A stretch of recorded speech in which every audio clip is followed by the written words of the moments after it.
अस्सलाम वालेकुम व्यूअर्स, मैं हूं समीना पाशा। उम्मीद है आप लोग खैरियत से होंगे। व्यूअर्स, 3-4 अहम खबरें इस व्लॉग में आपके साथ डिस्कस करूंगी मैं। एक तो जनाब बात करेंगे आपको कि एक ख़बर बड़े दिनों से मुतादिद बार मुख्तलिफ ज़रियों से आ रही थी सामने, और इसके बाकायदा एक किस्म की तस्दीक और तौसीक हो चुकी है खुद निगरान वज़ीर आज़म अनवारुल हक काकड़ साहब की ज़ुबान से। और वो ख़बर है जनाब मौजूदा DG ISI चीफ जनाब नदीम अंजुम साहब को 1 साल के लिए तौसी जो दे दी गई है उनके ओहदे में। तो इस हवाले से आपके सामने चीज़ें रखेंगे। फिर एक और वीडियो बयान जारी हो चुका है, और इस दफ़ा जनाब PTI के कौन से अहम रहनुमा हैं जिन्होंने PTI छोड़ने का ऐलान किया आपके साथ शेयर करूंगी। सुप्रीम जुडिशल काउंसिल ने भी एक कार्रवाई का आगाज़ किया था जस्टिस मज़ाहिर अली अकबर नकवी साहब के अगेंस्ट। उसके ऊपर आज कुछ पेशरफ्त हुई है, वो आपके साथ शेयर करूंगी। और कुछ बात करेंगे कि एक इजलास की बड़ी बाज़गश्त थी पिछले दिनों जो गवर्नर हाउस में हुआ, और PMLN इस तरह से बिहेव कर रही है जैसे बाकायदा इलेक्शन हो चुके हैं और वो बाकायदा तौर पर वज़ीर आला, वज़ीर आज़म ना जाने क्या क्या बन चुके हैं, और जो उनके लोग हैं वो बिल्कुल इसी तरह से इस वक्त बिहेव कर रहे हैं कि जैसे इक़्तिदार उनके हाथ में आ चुका है। तो ये एक यकीन दहानी, गारंटी और जो एक सुपर कॉन्फिडेंस इस वक्त उनमें आया हुआ है, इसका जो एक इजहार हो रहा है उसी से जुड़ी ये खबर भी है, तो आपके साथ शेयर करूंगी मैं। आपसे रिक्वेस्ट है कि चैनल को अगर आपने अभी तक सब्सक्राइब नहीं किया तो सब्सक्राइब कर लिया। अच्छा जी, आ जाते हैं इस बात के ऊपर सबसे पहले कि नदीम अंजुम साहब को 1 साल की तौसी दे दी गई है, और निगरान वज़ीर आज़म अनवारुल हक काकड़ साहब ने एक इंटरव्यू में जो कि अरब न्यूज़ को उन्होंने दिया है, उसमें उन्होंने बाकायदा तौर पर इस बात का एतराफ़ भी किया है, तस्दीक कर दी है कि बिल्कुल 1 साल के लिए तौसी दी गई है। साथ ही इसकी वजूहात बताते हुए उन्होंने कहा है कि कंटिन्यूटी बहुत ज़रूरी है, यानी तसलसल बहुत ज़रूरी है। कंटिन्यूटी के लिए उन्होंने कहा है कि जी कुछ हालात ऐसे होते हैं सिक्योरिटी के, कुछ और भी रीज़न्स हैं जिसकी वजह से जो है ये बेहतर महसूस किया गया है कि उन्हें 1 साल के लिए एक्सटेंशन दे दी जाए और तौसी दे दी जाए, और वो अपने ओहदे पर बराजमान रहेंगे। और इस तरीके से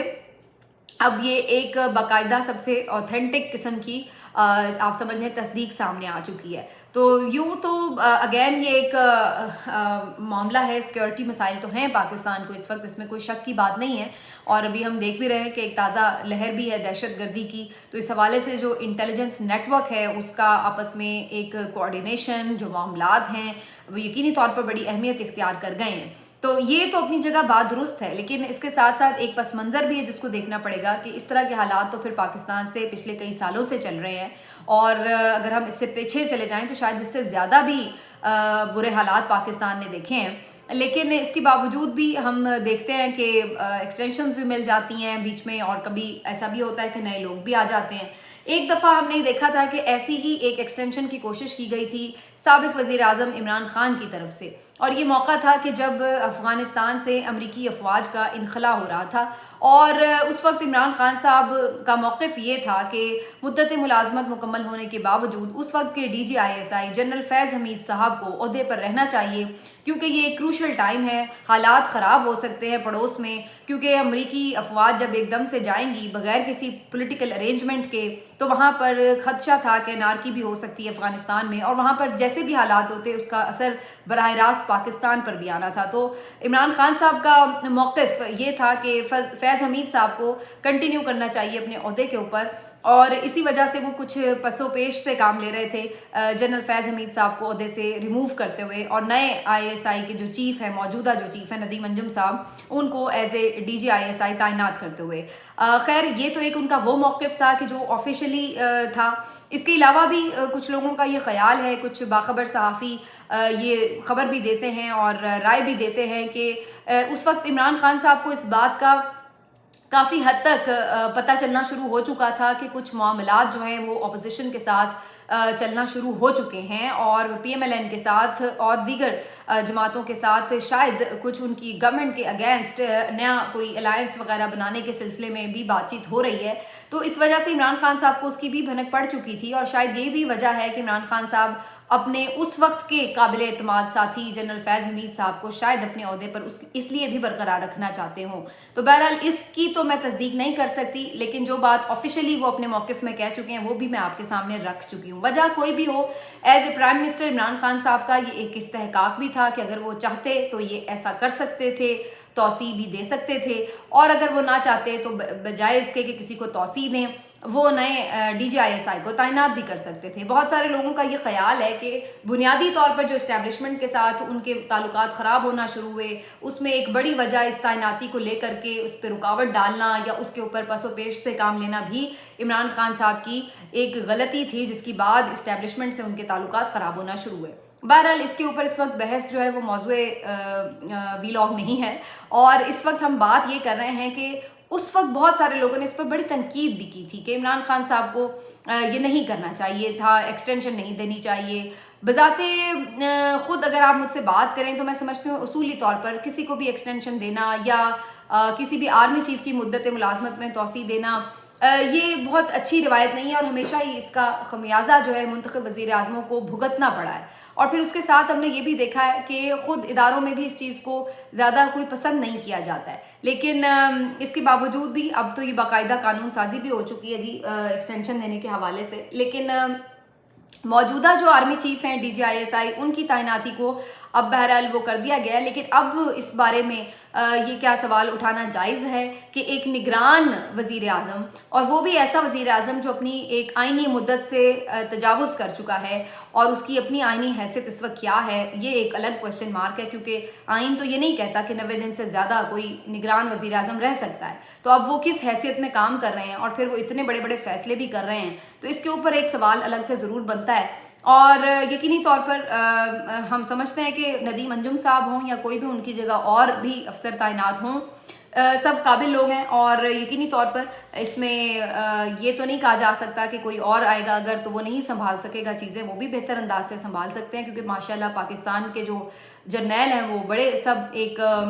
پروفیشنل طریقے سے اوپر آتے ہیں. تو اس لحاظ سے اب اس کے اوپر مختلف چہم گوئیاں جو ہو رہی تھی اب میرا خیال دم توڑ چکی ہیں. ندیم انجم صاحب کی جو تعیناتی ہے 1 سال کی مزید توسیع ہے اس کے اوپر اب کنفرمیشن ہو چکی ہے. اب آگے بڑھ جاتے ہیں جی, بات کرتے ہیں جسٹس مظاہر علی اکبر نقوی صاحب کے خلاف ایک ریفرنس جو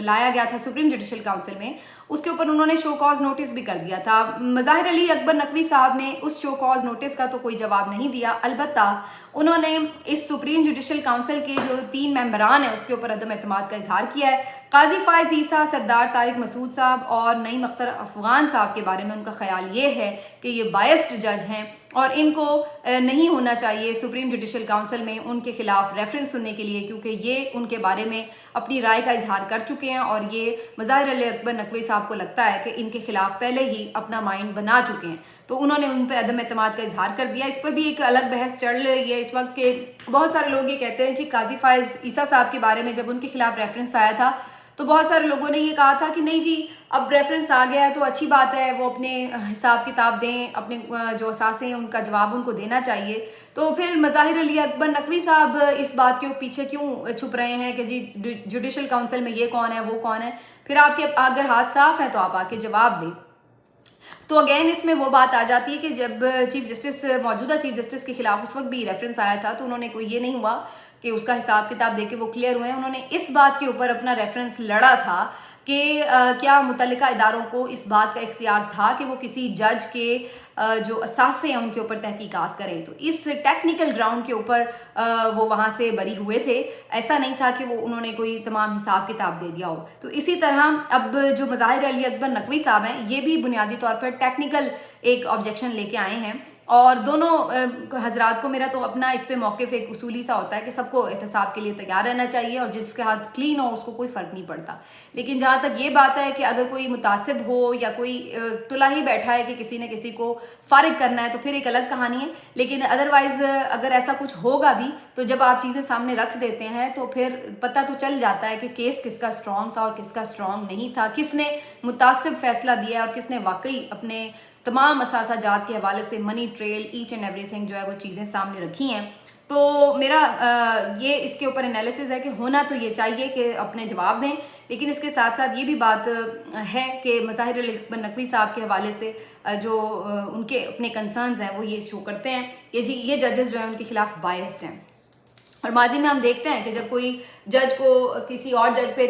एतबार ना हो तो वो फिर खुद ही उस कार्रवाई से खुद को अलग कर लेता है कि भाई अगर मुझे पे एतबार ही नहीं है कि मैं इंसाफ नहीं कर सकता तो फिर मुझे बैठना ही नहीं चाहिए अखलाकी तौर पर। तो देखते हैं जी अब इसके ऊपर कार्रवाई मजीद क्या आगे बढ़ती है।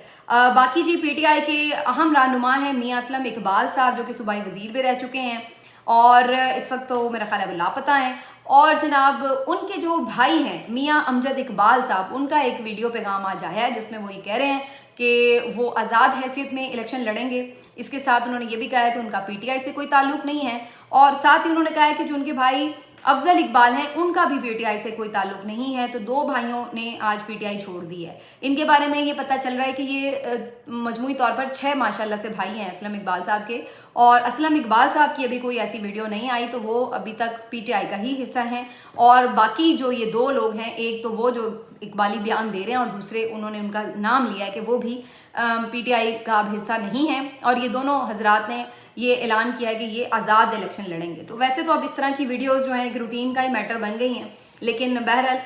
एक खबर है तो आपके साथ हमने शेयर कर ली है। मियाँ असलम इकबाल साहब जो हैं वो बहरहाल काफ़ी एक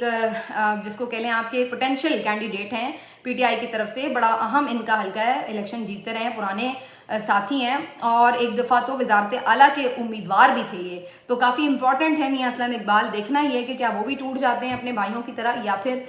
यहाँ पर सूरत हाल हमें कोई मुख्तलिफ नज़र आती है। तो ये जी, और उसके बाद अब ज़रा खबर आ जाती है वो ईवाने गवर्नर हाउस और बल्कि ईवाने गवर्नर हाउस ही, यानी जहाँ पर मियाँ नवाज शरीफ साहब जो हैं वो अपने लाओ लश्कर के साथ पहुँचे फुल प्रोटोकॉल में, और वहाँ पर उनकी बाकी जो PMLN की लीडरशिप है वो भी पहुँची। फिर वहाँ पर गवर्नर बलीगुर रहमान से उनकी मुलाकात भी हुई। फिर उसकी हमने एक वीडियो भी देखी कि गवर्नर साहब बलीगुर रहमान साहब अपनी सीट पर भी मौजूद नहीं थे और वो दोनों अतराफ़ की जो सीट्स थी उन्हीं पे सब लोग बैठे हुए थे। और फिर उसके बाद कुछ जो सियासी मशावरत है उसके ऊपर भी काम हुआ और फिर फाइनली वो वहाँ से रवाना भी हुए। तो इसके ऊपर कुछ लोग तनकीद ये कर रहे थे कि जी मियाँ नवाज शरीफ साहब किस हैसियत से गवर्नर हाउस गए और वहाँ जाके उन्होंने बाकायदा PMLN का इजलास भी किया, सियासी इजलास क्यों किया, क्या गवर्नर हाउस किसी सियासी जमात का इस तरह से अखाड़ा बन सकता है, वो भी उस वक्त जबकि हम देख रहे हैं कि अभी उनकी पार्टी तो नहीं है बरसर इक़्तिदार। तो भाई एक तो ये बात है कि जो ऑफिशियली मौक़िफ़ इस पर आया है PMLN का वो ये है कि जी वो ताज़ियत के लिए गए थे और बलीगुर रहमान साहब के साथ जो उनकी मुलाकात का मकसद था वो भी ये था कि बलीगुर रहमान साहब की गालिबन अहलियाँ हैं जो इंतकाल कर गई, उनकी इंतकाल पर ताज़ियत के लिए मियाँ साहब गए थे फातिहा ख़्वानी के लिए। लेकिन ये बात अगर हम तस्लीम कर भी लें तो इसके बावजूद भी जो मुख्तलिफ अखबारात में इस खबर को शाया किया गया है तो उसमें ये बाकायदा लिखा गया है कि जी सियासी मामलात पर बातचीत हुई है। तो अगर ये सिर्फ फातिहा ख़्वानी थी तो फिर फातिहा ख़्वानी रहती, लेकिन इसमें वहाँ पर बाकायदा मुशावरत हुई है सियासी मामलात के ऊपर। अब इस पर भी बहुत सारे लोग ये कहेंगे कि भाई जब सियासी लोग बैठते हैं तो ज़ाहिर है सिर्फ फातिहा ख़्वानी तो नहीं होती, फिर और मामलात पर भी गुफ्तगू होती है। लेकिन अब अगर इसका जवाब यूँ दिया जाए कि भाई अगर ये बात है तो फिर PTI के भी इस वक्त जो आरिफ अलवी साहब हैं वो सदर हैं, ऐवान सदर में मुकीम हैं, तो फिर क्या PTI को भी अपने इजलास ऐवान सदर में करने चाहिए? वो भी कोई बहाना बना के चले जाएंगे कि भाई वो सदर साहब का जो है वो हज करके आए थे तो हम मुबारकबाद देने चले गए, या उनकी दांत में कोई तकलीफ़ थी तो हम जो है उनकी खैरियत मालूम करने चले गए। तो कोई भी इस तरह का वो बना के बात और ये कह सकते हैं और वहाँ पर जाके वो फिर क्या PTI वाले सब जमा होकर वहाँ पर इजलास शुरू कर दें PTI का। मेरा ख्याल है बड़ा सेफ़ माहौल होगा वहाँ पर, क्योंकि अदरवाइज़ तो वो बेचारे कहीं इकट्ठे हो ही नहीं सकते, तो कम से कम ऐवान सदर में थोड़ी उन्हें प्रोटेक्शन और सेफ्टी मिल जाएगी। तो ये एक अजीब सी बात है, लेकिन इससे आपको ये अंदाज़ा ज़रूर हो जाता है कि PMLN इस वक्त पूरी तरह ये शो करवा रही है और उसको ये शो करवाने दिया जा रहा है कि वो ही अगले इक़्तिदार में आने वाले हुक्मरान हैं, और यही वजह है कि वो फुल प्रोटोकॉल एंजॉय कर रहे हैं, ब्यूरोक्रेसी भी उनके इशारों पर चल रही है। मैंने उस दिन ये वीडियो भी देखी है कि ख्वाजा साद रफ़ीक साहब वाल्टन रोड वाला जो उनका हल्का है वहाँ पर आके जो वहाँ पे काम जारी था तरक्याती, उसके हवाले से भी वो कुछ जायज़ा वायज़ा लेते फिर रहे थे, कोई वहाँ पे रुकावट आ गई थी, मसला मसाइल था और उसको आके वो मौके पे देख रहे थे, हिदायत भी जारी कर रहे थे। तो फिर ये सवाल उठता है कि भाई आप किस हैसियत से यहाँ पर आके ये काम देख रहे हैं, मामलात देख रहे हैं। और इलेक्शन कमीशन पर भी फिर ये सवाल उठना चाहिए कि भाई आपने क्या आंखें बंद की हुई हैं। एक ज़ाब्ता अखलाक होता है जिसमें आप इस तरह की कोई तरक्याती कामों में किसी हवाले से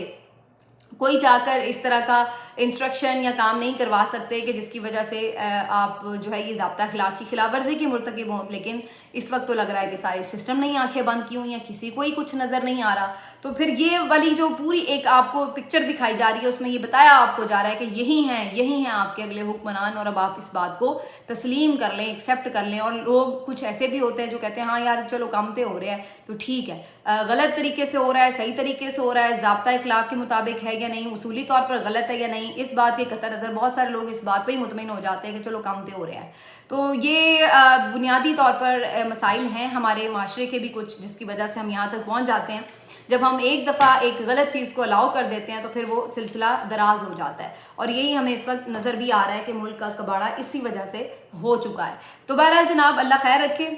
دیکھتے ہیں آگے کیا اس حوالے سے خبریں آتی ہیں, آپ کو اپڈیٹ رکھیں گے. ملتے ہیں آپ سے اگلے ویلاگ میں, اپنا خیال رکھیے, اللہ حافظ.